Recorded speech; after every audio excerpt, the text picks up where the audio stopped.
Hello and welcome to the Objective Music Report, the only source of objectively correct music criticism on the entire internet. I know it's been a minute, I'm working on some more ambitious videos for right now. So it's more of a simpler, more basic, just off-the-cuff discussion and review of one of, the most interesting artists to come out the last 2 years. So if you're not aware, if you didn't look at the, title of this video before you click on it, it's going to be me ranking and reviewing the tracks off of the latest Black Country New Road album, as well as, ranking that alongside their previous album for the first time. Now, Black Country New Road, they've been one of the most hyped bands the last 2 years. They become sort of like darlings in like hipster music communities. But, with that hype and with the praise from all the music press they've been getting, there also comes a lot of criticism. But not from me. I'm actually, quite a big fan of them. If you saw my last video, I discussed my last video, my 2021 top albums of the year. This album scored very high. It's their first album. And I also pre-ordered their second album. And, spoiler alert, I'm going to be reviewing this later in the video, but it has my full forced recommendation for them. So, keep that in mind. If you haven't, by the way, if you haven't listened to those two records, I would suggest you do before, you watch me spend 15 minutes breaking down all of these songs, ranking them. If you don't have any investment, I don't know why you'd ever want to watch that. But assuming you have, I feel like now is as good a time as any to begin. So, yeah, let's look at some songs. So the first two, I think, shouldn't be intro. That shouldn't be a surprise. As you can see, I've also numbered these in Roman numerals, to, I guess, seal the sort of pretentious energy that this band gives off. So, yeah. My top two are intro and Mark's theme. Both of these are instrumentals. This one's more of an interlude, although it is, good 2 minutes, so I put it higher than intro. They're not like full-fledged songs, so it would feel worse to, rank them higher than anything here. And I guess before I go further, I should probably clarify that, I think everything the band's outputted up until this point has been, pretty good. I only have a single, miss. There's no song I obviously skip on any of their albums.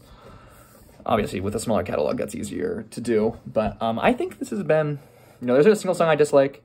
And so keep that in mind, because I think the next pick is going to mess people up. My 14th lowest is track X, which I know it's some people's favorite off of the first shoot. I guess I might as well show the next one. Good Will Hunting. These two songs, I guess, had the same criticism, so it's good that I show them at the same time. So track X, I feel like it just has, it seems like the most boilerplate,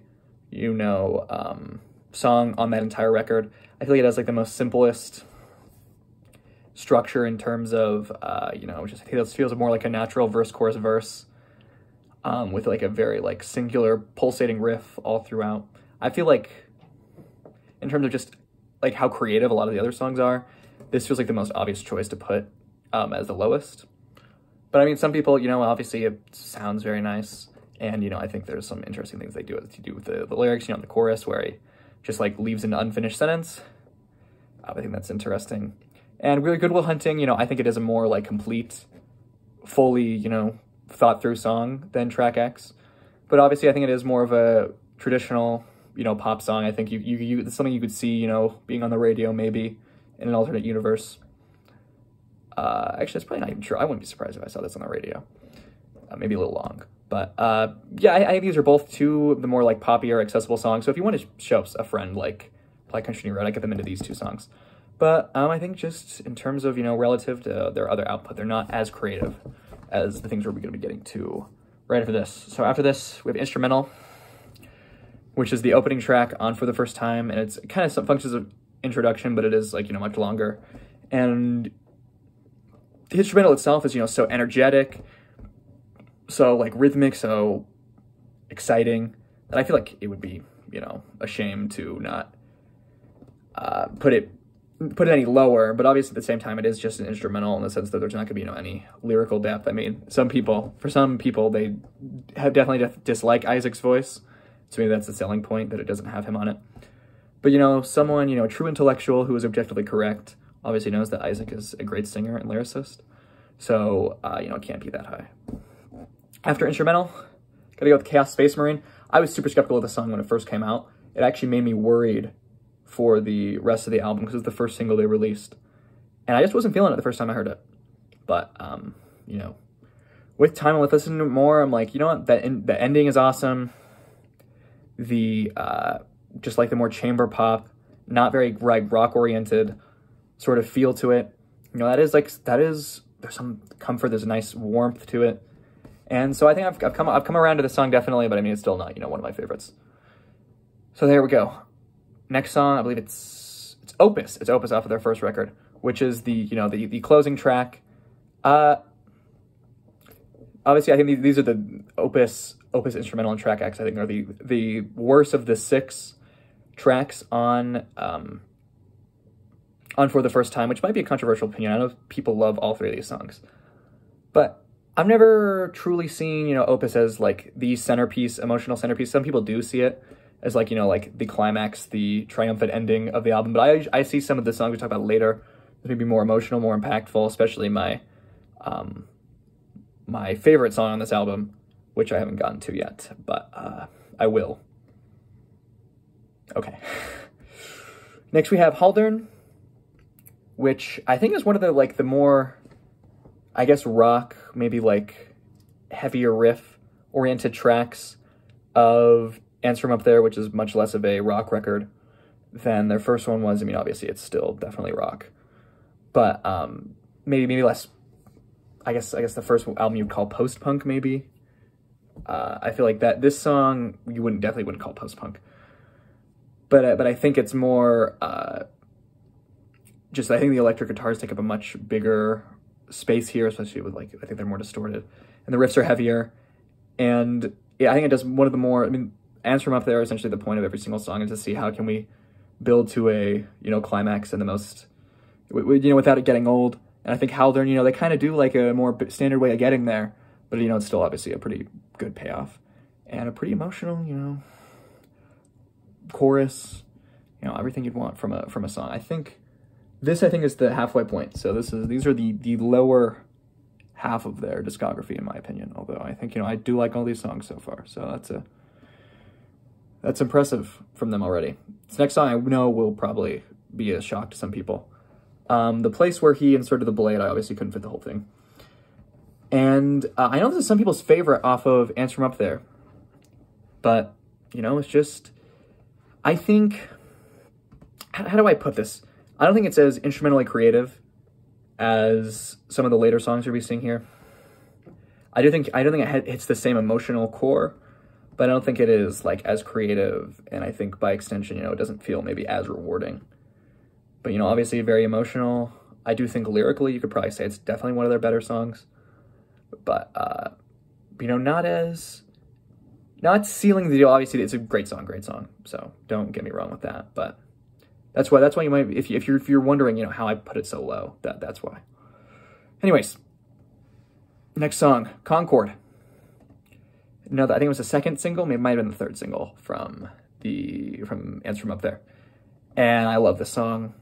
Definitely, I think it is the most streamed song off this album so far, at least. And rightfully so, you know. I think it probably embodies the, you know, instrumental palette and I guess aesthetic of the entire record, you know, very well. I think this is like not the definitive song off the album, but like maybe the most like micro, like if you had to think like a microcosm of the entire record and like what everything sounds like, Concord would probably be like a good summary. But yeah, I think it's, you know, it's hard to like justify, you know, why don't you put it higher? Because I mean, I like all these songs so far.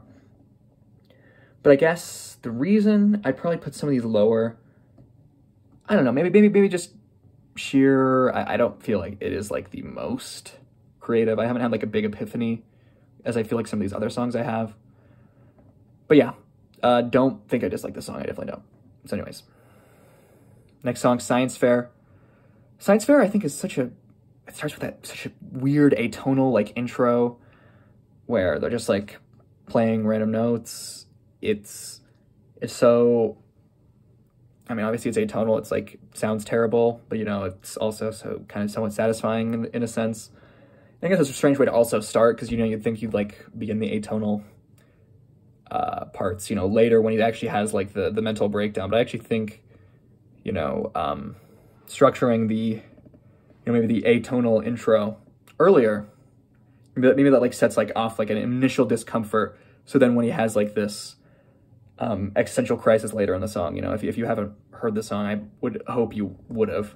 But if you haven't heard the song, he's at a Cirque du Soleil show, and he suddenly, he's had such an emotional connection. He feels with the performer, and then he realizes he's just, another person experienced the same thing. His own experience isn't unique. And I think that's like a super weird sort of like experience you'd want to capture in a song. But I think it works, and I think it's, also brings up interesting, ideas, things to think about, contemplate after the track. And I think it's just has some of the, like a super heavy riff towards the end. Everything you'd want out of a song from him. So yeah, pretty freaking awesome. Next song. Athens, France, let's go. Okay. Athens, France. There are, I believe, if I'm thinking correctly, there are like 4 different riffs, or just different like movements, probably more, to the song. And there's just, each of them is like so unique in the way they're put together and the way they're sort of structured. It just makes for like such an interesting like overall ending product. If you didn't know, the Injury Reserve album, did I review that? I don't believe I did, actually. Injury Reserve's last year album sampled a live performance of this song, sampled like the ending of it. Here we go. And they made an entire song out of just, one of the riffs towards the end. Which I think just shows, how creative they were doing as a whole on this song. There's, so many ideas. And I think it is probably one of the maybe weaker tracks lyrically. I think there are, interesting tidbits he puts. But I think it's maybe abstract to the point you can't actually interpret it. So maybe that's a dock against it. But, obviously a great song. Second favorite out for the first time. Be seeing my favorite shortly. Next track, Bread Song. Love this song. This is, I think, probably the most subtle track they've ever released, if I'm being honest. Just in terms of, I think the emotional, like it's not immediately genius what they're kind of doing, but for those of you who have heard it, who maybe haven't had the same epiphany I have, the first, like there's 2 like orchestral kind of like swells, like I guess you could say like climaxes or whatever. And the first one is it's much more like textural. Like it's just like a bunch of like, the violin and the saxophone, or I can't remember, it might be a flute. And like the piano, like they're all like sort of swelling up into like this, up into these chords, but they sound, maybe not dissonant, but like they're just like, it just feels like pure texture. And it doesn't feel like there's like a backbone sort of to it. It just like feels like I don't know if you've heard like Ligeti. He's like an famous like not famous, but like a modern classical composer. I mean, he is famous. I should clarify, not like famous. He's like a modern classical performer. If you've seen 2001, like I think a lot of Stanley Kubrick movies have his works in it, but they're like very like dissonant, orchestral pieces, and they deal so much with like texture. It sort of like swirls up like that, sort of does. And so you don't have like this like backing to it. It just feels like it's pure texture. And then when that first climax dies down, when it comes back, it's more melodic and there's a rhythmic backbone. I think the drum starts playing. And so it's like it's the exact same, like, notes are being played. And I think for the same length, but it's like a completely different experience because of the fact that they've added in these new parts. And that paired with just like the lyrics. Gotta love this song. It's awesome. Okay. Number 3, Snow Globes. Oh, what a great song. It is, you could honestly probably make the argument it's the simplest song on this entire list. But I don't care. Because just that guitar line, it is just, I think it's just 8 notes that they play, continuing over and over and over again. But again, as I was talking about, a lot of the record, I feel like, they were, with every single song, they were trying to figure out a way, like, what's an original way we could create, like, swell up to a climax in post-rock fashion and then, go down again. So, I mean, obviously, how do we get from quiet to loud to quiet again? And I think they put a weird reliance on, like, free drumming, which is not even like rhythmically attached to the riff that's being played, more just like in terms of like sheer noise. And the drums are mic'd so weirdly that it sort of just like swells in like this, such a strange, like it feels like it's like clipping at points.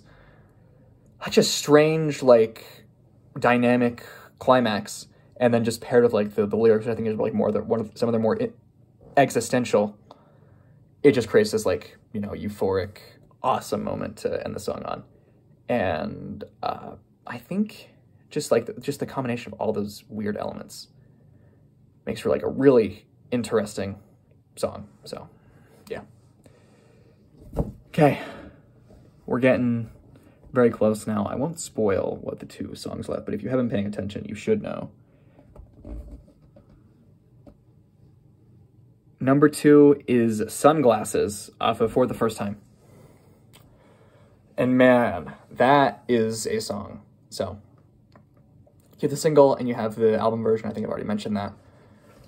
But the single version, I think you can maybe argue that like the first breakdown that sort of occurs, I guess the only breakdown before like the second riff starts playing, I can argue that's maybe better than the single version. But that fuzz guitar intro that happens on the album version, and every performance they've done live since then, to my knowledge at least, that intro I think is so interesting. And it's so simple in the sense that, you know, it is just that one guitar and it's playing, you know, not like a super complicated riff. But there's something just like stunning about, I don't know, it's just the way, like, it's sort of like the notes sort of move around, I guess. I don't know, just like the way it like builds into like that. If you ever try to play it, it's like a pretty simple riff to play. It's just in drop D. But like, you know, the way it builds in like that D chord at the end, you know, the dun dun dun dun dun. Just like it feels, you know, just like a downward fall. And then that segues pretty ingeniously. I don't know. Pretty geniusly. I don't know if I think I, you know, kill me. Segues pretty geniusly into, you know, that just that first riff that they play, and that's, you know, paired with like the lyrics of, you know, him just like sort of feels like he's like lost in a sense, anxious around people, I guess. That's more the later of the song. But, you know, he's just sort of having like images of, you know, scanning this room, and then I think he sees either like his, you know, father-in-law or his girlfriend's dad or whatever, and he sort of like realizes one day he's going to embody this person who has, you know, pretty, you know, I guess boomer vibes, you know. This is the dumbest shit. I don't know why I'm explaining this song to you. You should probably read the lyrics or listen to them. But, you know, I have the idea like him one day realizing, you know, one day I'm going to be this old man who's going to be sultry and not appreciate, you know, youth or, you know, just speaking these cliches. I think there's like a pretty ingenious, you know, thing, almost like fatalistic in a sense. And I think that also ties in well with, you know, after that first breakdown that returns with the second riff, you know, where he talks about, you know, being in public and being, you know, afraid of construction workers and wearing, you know, sunglasses. I'm assuming he's more just not actual literal construction workers, but more just like social anxiety overall. I think that ties in so well. I don't know, maybe you can say like that existential anxiety is tying in with like a more day-to-day anxiety where he's struggling to, you know, be around people. A lot of just interesting ways you can read the song, and that's why I think I love it so much. That, and I guess just in terms of, I feel like it is, I love their more like narrative songs, which are also incorporate like the structure of the song into that narrative. And that's why I think the song that embodies it the best, and obviously you paying attention, you know what song this is. But the final track of Answer 'Em Up There is my favorite song out of their entire discography as of today. That is, of course, Basketball Shoes.